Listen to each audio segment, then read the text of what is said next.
في أماكن في مصر محدش بيحب يقرب منها، خصوصا بعد المغرب.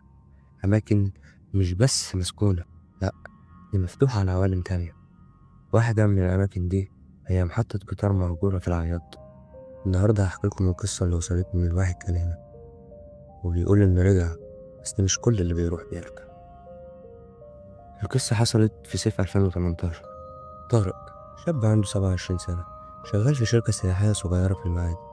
قرر ياخد أجازة كام يوم ويروح بلد جدته في العياط. الموضوع بسيط، قرية صغيرة، هدوء. هو محتاج يبعد عن دوشة القاهرة.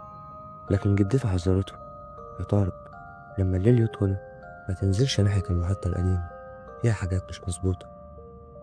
هو ضحك وقال لها: أنا داخل الجيش، هخاف من المحطة؟ ليلة الجمعة الجو كان حر ورطب. طارق قرر يخرج ويتمشى شوية. وصل عند المحطة القديمة. المكان مهجور، التراب مغطي القضبان، والعربيات القديمة واقفة كأن الزمن نسيها. لكنه لمح حاجة: نور ضعيف جاي من داخل عربية القطار الأخيرة، وصوت خطوات ماشية على الخشب القديم. طارق قرب ولقى الباب بيتفتح لوحده ودخل العربة. كان في راجل لابس لبس ناظر محطة قديم، باصص له من بعيد وبيقول له: مستنيينك بقالنا كتير يا طارق. طارق حلف إنه منطقش اسمه لحد. جسمه اتجمد، بس رجله دخلت جوه القطر كأنه مش بإرادته. جوه القطر كان في ناس كتير قاعدين ساكتين،